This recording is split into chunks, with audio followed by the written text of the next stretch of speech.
The news spread quickly. A new pope had been chosen. The bells of the basilica rang out, and the announcement of the new leader echoed across televisions, radios, and cell phones around the world. However, for those familiar with ancient prophecies, this moment feels more significant than just a religious milestone. Something deeper is unfolding. Decades ago, Edgar Cayce, one of history's most renowned seers, recorded a prophecy eerily aligned with current events. In one of his lesser-known accounts, Cayce spoke of a time when changes in spiritual leadership would signal the onset of a much larger transformation. While it seemed symbolic at the time, this transition now seems to hold clues to a cycle of events, particularly affecting those over the age of 60.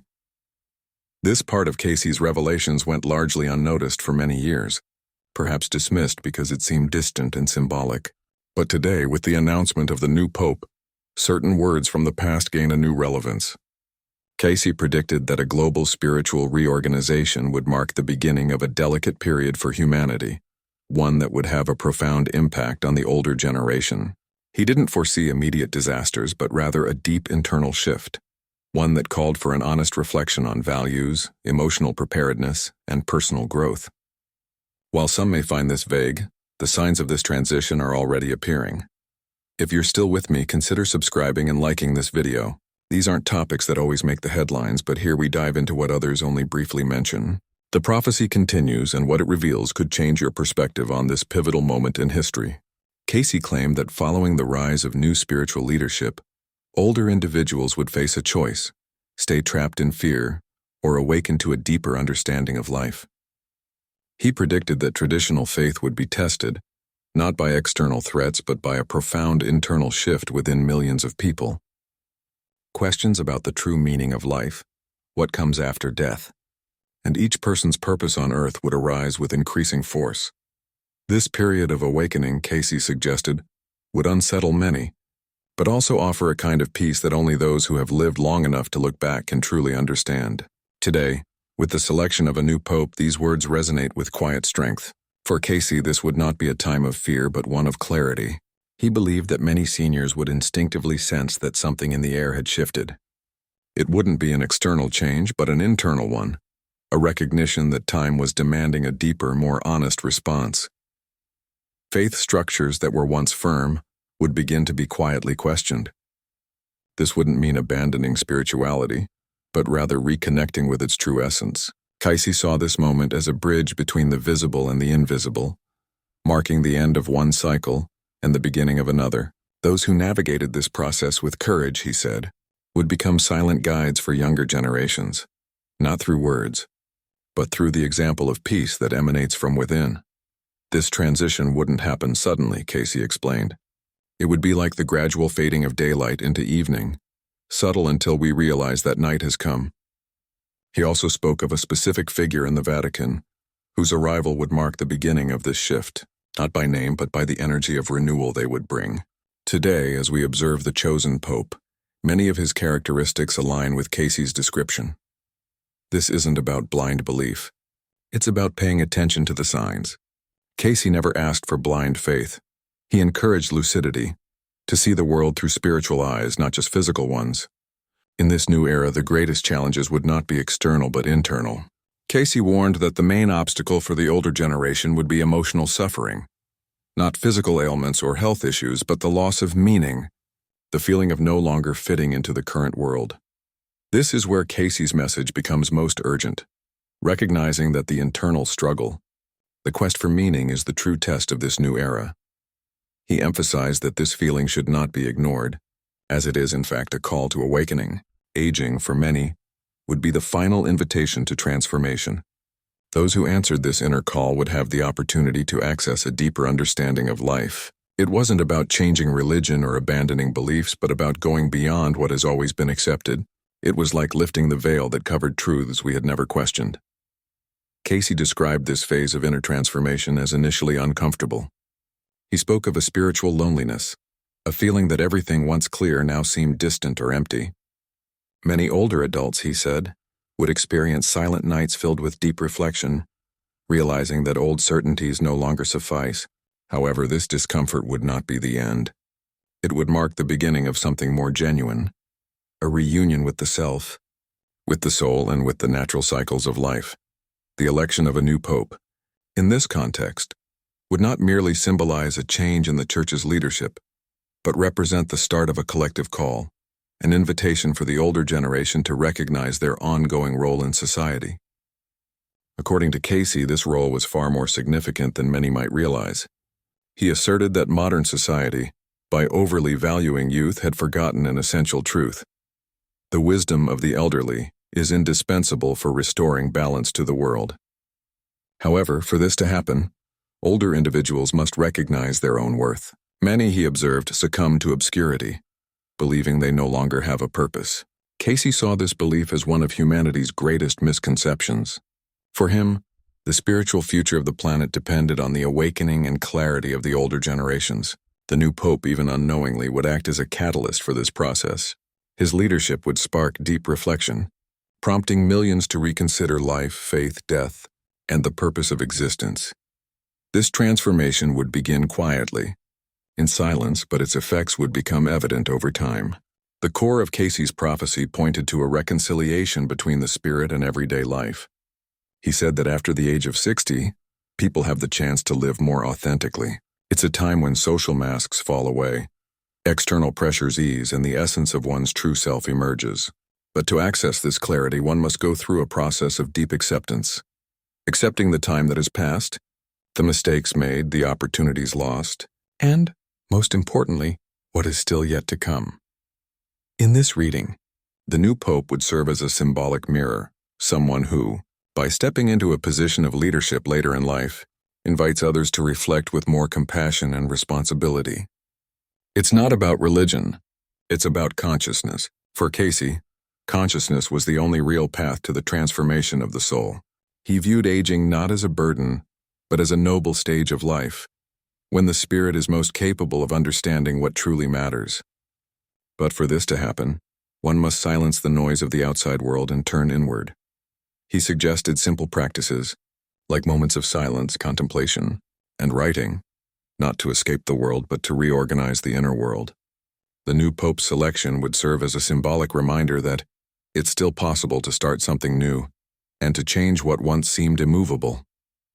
Those over 60 possess something that younger people don't yet have: time lived, memories made, and experiences that can illuminate future paths. This, though a quiet power, is often ignored by those who possess it. Cayce warned that society has conditioned older individuals to retreat, to remain silent, to feel obsolete. But he saw this as a dangerous distortion. For him, the spirit matures with age, and as it matures, it gains a unique ability to guide others. But this requires courage, the courage to break from conformity, to look honestly at oneself, to forgive the past, and to embrace what lies ahead. The most fascinating part, Cayce noted, is that this change doesn't need to be collective, nor does it need to be announced. It's enough for one older person to awaken for that energy to begin transforming everything around them. The appointment of the new pope then could be seen as one of many catalysts triggering a quiet yet powerful transformation. Cayce didn't offer clear formulas, nor did he promise certainties. Instead, he left behind guiding principles, clues that would only resonate with those ready to listen. That might explain why his words are returning with such force today. In a fast-paced world full of distractions, there is something profoundly valuable in pausing and reflecting on what's truly happening. While many see the change in Vatican leadership as just another headline, those who pay attention understand that some global events carry deeper meaning. Cayce believed that spiritual signs don't often announce themselves loudly. They whisper, and only those at peace with their own soul can hear them. This is why he stressed the importance of emotional preparation after 60, not waiting for the end, but living more fully in the present. For Cayce, this emotional preparation meant addressing what had been left unresolved. Many older individuals carry regrets, resentments, and unfinished business. For him, this wasn't a burden but an opportunity. He saw that after 60, the soul has the maturity to turn pain into wisdom. The arrival of a new spiritual leader, such as the Pope, could serve as a collective invitation for release. Not because of Cayce encouraged older individuals to review their lives with a gentler perspective, not to forget the past, but to understand the reasons behind each stage. For him, this was the true spiritual rebirth, However, he warned that not everyone would accept this invitation. Many would resist change, clinging to old routines, outdated beliefs, and certainties that no longer apply. This resistance, he said, would lead to suffering as the world continues to evolve, and those who refuse to change internally feel increasingly lost. That's why the role of those who awaken is so vital. According to Cayce, it's not necessary to convince others or teach them anything. It's enough to live consistently with serenity and presence, which naturally transforms everything around us. When older individuals choose to live with clarity, they become anchors of stability amid chaos. In a world where many feel confused, tired, or directionless, this kind of presence is more valuable than any advice. It's a silent anchor. And here's something Cayce highlighted firmly. No one is ever too old to start anew. He believed that the soul doesn't age, only the body does. A person's purpose can emerge at 70, 80, or even later, but to recognize it, one must be willing to look within with humility. It's not about doing grand things. It's about living truthfully. Sometimes someone's mission might be as simple as tending to a plant, writing a heartfelt note, offering good advice, or simply listening. These small actions have a profound impact, even if they're not widely recognized. Understanding this allows older individuals to live more lightly in the world, embracing their place with grace. In this context, the new pope isn't just a distant figure. He's a symbol, a reminder that change begins within each individual. Cayce's vision wasn't about fatalism. He didn't believe in sealed fates or inevitable tragedies. For him, each person carries within them the key to their own liberation. This is especially true for those who have lived through much, witnessed the world change, and faced loss, silence, and new beginnings. Cayce believed that because of this, older people possess a sensitivity that younger generations have yet to develop. When embraced, this sensitivity transforms into wisdom. When ignored, it turns into anguish. And that's why so many older individuals today carry an unspoken weight, without knowing exactly why. Cayce saw this pain as a spiritual call, not a physical or emotional one. This call can only be heard when there is inner silence and a willingness to listen. The choice of the new pope comes at a time when millions over 60 are seeking meaning, perhaps not consciously, and perhaps not in words, but with a deep restlessness that insists on surfacing during the quiet moments of the day. According to Cayce, nothing happens by chance, and global cycles are no exception. There's an intelligence behind what may seem like mere political or religious events. When a new leader emerges, especially one with the symbolic weight of the Vatican, it stirs something within the collective unconscious. This impact is especially intense for older individuals, not due to fragility, but because they are closer to the essence of life. Those who embrace this shift with curiosity will find profound answers. Cayce saw aging as a return to the essential. As distractions fade, commitments lessen, and time takes on a new meaning, the soul becomes more visible. He urged older individuals not to get lost in distractions, but to turn toward what remains, what truly matters. The new pope, while just another public figure to some, represents an opportunity to renew one's own faith. Not faith in institutions or others, but faith in one's ability to grow, evolve, and contribute.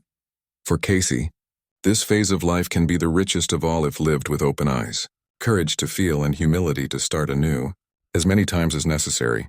Even those who haven't heard of Cayce will resonate with his teachings because they speak to universal truths. At some point, everyone faces doubts about their value, especially as they age. Is there still a purpose?